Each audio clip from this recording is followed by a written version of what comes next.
Mariden Glyza Pelagio. Actually po si Mr. Renato Mendiola, taxi driver, na kuha niya po sa likod ng minamaneho niyang sasakyan ang laptop, backpack, at iba pang mga gamit na pagmamay-ari nga po ni Ma'am Mariden Glyza Pelagio. Sir Renato Mendiola, yes. 59 years old, isa po siyang taxi driver, attorney. Nanawagan po siya last week, October 8 po, attorney, at nakita po ang laptop po na nananawagan po bag sa kanyang minamanehong sasakyan. Ayan, attorney, pumunta po siya sa action center po natin. Yes. So, pinanawagan niya po ang nawawalang, may bag po siyang napulot sa kanyang taxi na may lamang laptop po. Yes po. Kompletos recados. Ayan, no? Pati yung charger, gano'n. At kung hindi ako nagkakamali, Roan, ito yung ang pasahero niya, marami kasing bit-bit, maraming dala. At kung hindi rin ako nagkakamali, mga gulay, kasi papunta hinulugang taktak ba? Somewhere. At inuna mo yung mga gulay. Yan ang sinecure. Kaya natuwa ako. Sabi ko, ay, kinalimutan ng laptop. Bahala na. Basta walang magugutom sa outing nila na yon. So, nandito ngayon, kasama natin ang may-ari na si Mariden Glyza Pelagio. Ayan. Hello 23 years old. Isang database administrator na kung tutuusin, buhay niya ang laptop niya. Correct. Hindi ang gulay. Broccoli. Broccoli ang mahalaga. Sige. Pakwento po muna natin kay tatay po, kay Sir Renato, kung paano nyo po nakita ang inyong laptop po sa inyong taxi. Agad-agad ba? Hindi po. Pagbaba, naisakay ko po siya sa Ortigas. Inihatid ko po siya sa Taktak, sa Antipolo po. Tapos, medyo maulan po, tsaka gabi na.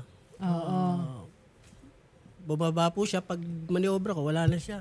Hindi ko naman po na alam na may naiwan siya eh. Kasi itim po yung seat cover ko. Itim po yung bag. Gabi din po yun. So, nag-blend na lang. Baba po ako. Medyo, yun, ang layo po. Hanggang Pasig na po ako nakapagsakay. May nasakay ka na isa't iba pa? Opo, 3 babae. Medyo parang medyo nakainom ng bahagya. Ula chika eh. Tapos, hindi naman nila nakita rin yung bag? Eto nga po. Pagbaba po nila, nadulas yung isa. Kuya, yung bag mo. Ay, hindi pala sa ito, sa pasahero pala to. Kahit na ako pa rin na magsosoli niyan. Hindi amin yan, sabi nung isa. Ay? Hindi, kung inyo ito, ano laman, nahipo ko'y kanto eh. Laptop. So, hindi pwede eh. Kung hindi nyo alam to, ako magsosoli, pangalan ng taxi ko yung nakakuan eh. Ay, ang galing. Yun nga po, tinakbo ko. Then, nung gabi po, inireport ko na agad dun sa operator ko. And then, kinabukasan Sabado, ipinost ko na. Wala naman po nag-claim. Monday naman po, medyo naglakas ng ulan po nung Monday. Medyo mababang lugar kami. Tuesday ko na po dinala dito. Nadala dito. Mariden, inuna mo talaga yung broccoli. Ma'am, kasi galing po kami ng Baguio nun. Galing po kami ng work travel. Then, pauwi na po kami nun. Mga 8 po kami nag-check out sa hotel. Tapos, supposed to be dapat mga 12 po nasa Manila na kami. Kaso, nasiraan po kasi kami ng sasakyan. So, nakarating po kami 5 p.m. na sa office po. Around mga 4:30 to 5 po siguro yon. Then, pagkatapos po nun, magbubuk na po sana ako ng Grab. Kaso wala po mabook. Ang ginawa po ng mga boss ko, kasi boss ko po yung nagsakay sa akin. Pumara po sila ng taxi sa labas. So, ayun po. Sobrang dami ko pong dala nun. Uwing-uwi na rin po ako. Tsaka sobrang pagod po. So, pauwi ka talaga. Antipolo ba itong Yes hilugan? po. Doon sa area na yon. Wala kayong outing? Wala po. Yung gulay na yon, pambahay? Pasalubong ko po sa family ko po. Galing pong Baguio. Ano yan? Yung 150 ang dalawa pagka ano? Iba-iba, ma'am eh. Marami po kasi. Kung may broccoli, 100. May ganyan. Iba-iba po. Iba-iba po siya. Then, yun po, sobrang pagod ko po. Tapos pagkabayad ko po kay sir, nakalimutan ko na po. As in, nakalimutan ko po na meron po akong katabing bag sa gilid po. Pero, nasa isip ko po yun. Hindi ko po alam ba't po nakalimutan ko. Pagkabayad ko po. Tapos ayun, pagpasok ko po ng bahay, medyo matagal pa po ako sa labas eh. Kasi ang dami ko pong bit-bit, inaayos ko po eh. Pagpasok ko po ng bahay, doon ko na po, bigla po napasigaw sa loob ng bahay. Sabi ko, ay yung bag ko. Tapos, ayun po, hinabol po namin ng pinsan ko kasi hindi na po namin siya naabutan. Di po namin alam kung dumiretso ba si sir or kung maliwa po. Yan po. Kaya, thankful din po kay sir kasi naibalik niya po yung laptop ko kasi bago pa lang din po ako sa work ko eh. So, iniisip ko po, bago pa lang po ako, tapos nakawala po agad ako ng gamit. Oo. Opo. Nireport Yun mo din ba po. kaagad sa Yes mga po. boss mo? Rineport ko po agad sa boss ko. Tapos, halos di na po makatulog ng gabing yun. Tapos, 4 days ko po siyang inisip kung nasaan po ba siya. Tapos, hanggang nawala na po ako ng pag-asa na makukuha ko yung laptop. Tapos, paano mo nalaman na nandito? Kinabukasan, ma'am, nag-post po ako sa Facebook na nagbabaka sakali po ako na may mag-post tapos makita po sa feed nila, ma-message po ako para ma-check ko po kung sa akin po yun. Tuesday po, narinig po daw ng pinsan ko sa radyo na yun po, ako daw po yung hinahanap. So, Kasi may pangalan na, no? Yes po. actually, ma'am, nasa work travel po ulit ako noon. Noong time po na yun. So, nagulat po ako, mga 3 p.m. ko na po nalaman. Actually, more than the laptop itself, yung mahalaga dyan yung laman eh. Yes Opo. po. No? Opo, Diyos ma'am. ko, yung mga data, yung documents, documents. Ito po. kung ano-ano pa. Ito ma'am, itinerary Yun ko pa nga po eh. ito Yan. sa Baguio. Oo. Ito po. Oo. Tapos, ito po yung charger. Yung charger po ng laptop. Matalong ko lang, masarap naman yung chop suey nung nailuto na. Hindi po nag-shop sa'yo, ma'am. Tapos, ito po, yung charger, yung, yung earphones ko po. oo. Okay naman po, ma'am. Ay, yung flash drive pa rin po pala ng Yan. office. May mga files Yung po mga kasi documents dito. po dyan, mahalaga. Iyan po. Ma'am Iyan lang Mariden, naman, ma'am. magkano po ang worth nitong laptop po ninyo? Sabi, base po Sa din sa company. mga boss ko, sabi po nila mga nasa around 30 to 40 daw po yung laptop. Okay po. Meron tayong something rin para kay Kuya Renato, di ba? Dahil O, dito sige. sa Sulian ng Bayan natin, attorney. Oo. Meron tayong automatic, di ba, Opo. na nabibigay ang para sa mga taxi driver, mga programa opo, natin. katapatan po natin. Ito po, Sir Renato, tanggapin niyo po ang galing po sa Rafi Tulfo in Action po yan. konti lang naman po. Pang, Yes po. pagkilala. Malaking Salamat po yan sa malaking bagay na rin po ito. Oo. Pero higit dyan, kasama sila sa magiging Gawad Yes po, Katapatan automatic Batch attorney. 88. Ganda ng numero ninyo, Yes Batch po. 88. So, meron iba rin yun, yung Yes po, mga attorney. bibigay natin. Kung maalala ko, nung the last time, ano tayo, di ba, ang nabigay natin, electric Marami, fan. attorney. Opo, Marami. para sa mga magigiting po natin na taxi driver. Gawad Gawad Katapatan Batch 88. Yan. So, siguro paalala lang talaga sa mga lahat ng sumasakay ng mga public transportation, lalo na kung nanggagaling kayo sa iba't ibang lugar na yung medyo Opo. kayo, pagod, wala sa alam niyo ako, bilangin. Bilangin niyo kung ilan ang bitbit niyo. Double Ganyan check, ako, attorney, kaya parang no? sa airport ba? 'Di ba? Yung kung ilan ang na-check-in mo, yung ganyan.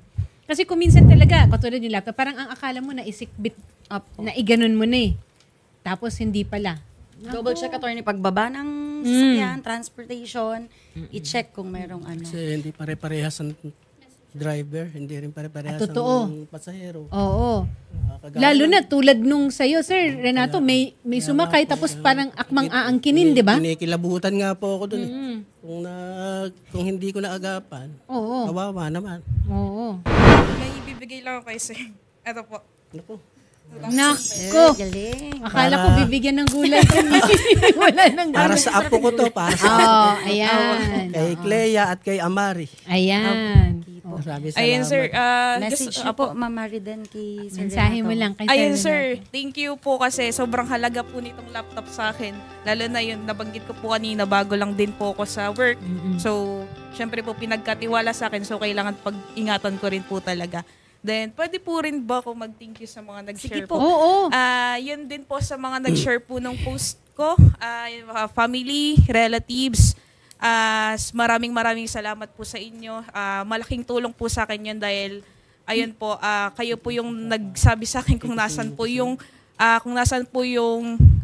nawawala ko pong gamit. And then sa mga boss ko po, pwede naman po magbanggit ng name. Ng pangalan, Apo. Actually, yung nagtumawag sa'yo na nagsabi na narinig yung pangalan mo, sino yun? Ayun po, kay Kuya Boy po.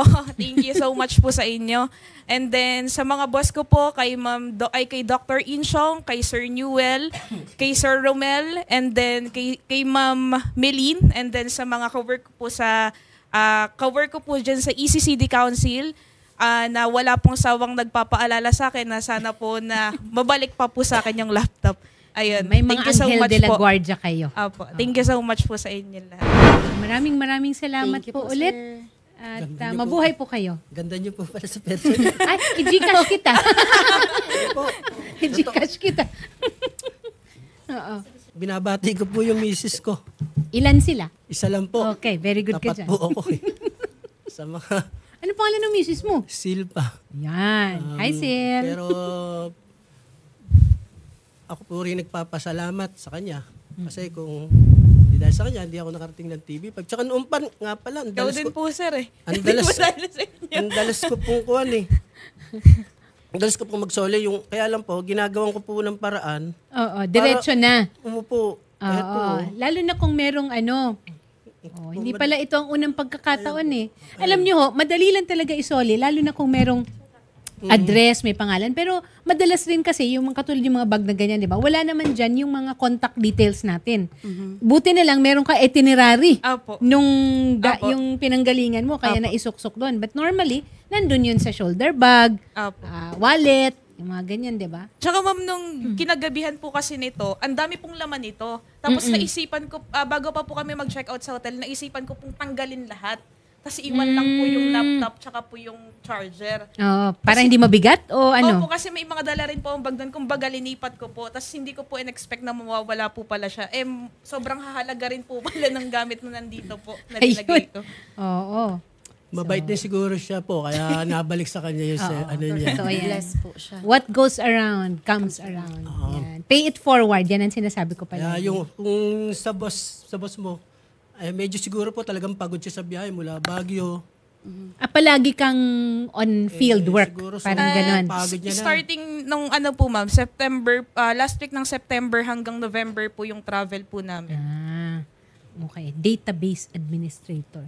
Yan yung mga usong mga trabaho ngayon.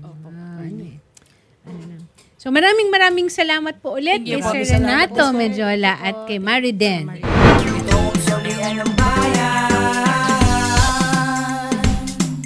Kamusta mga kapatid na ngayon ay nakatuto, na bagamat nakakaranas di na makapagsubok ay hindi pa rin nawawala ang pagiging tapat. Ang ganitong kaugalian dapat manahin ng lahat. Taxi driver na nagbalik na perang libo-libo, na naiwan ang nagmamadaling pasahero. Ngunit ang pagiging totoo ang ipinamalas, na ibalik ang mahagamit, gadget, pera at alahas. Ayan ang isa sa ipinagmamalaki ng bansa, ang mga Pinoy na talaga ang mapagkawang gawa. Walang mahirap na buhay kung ang puso'y may katapatan. Kaya nararapat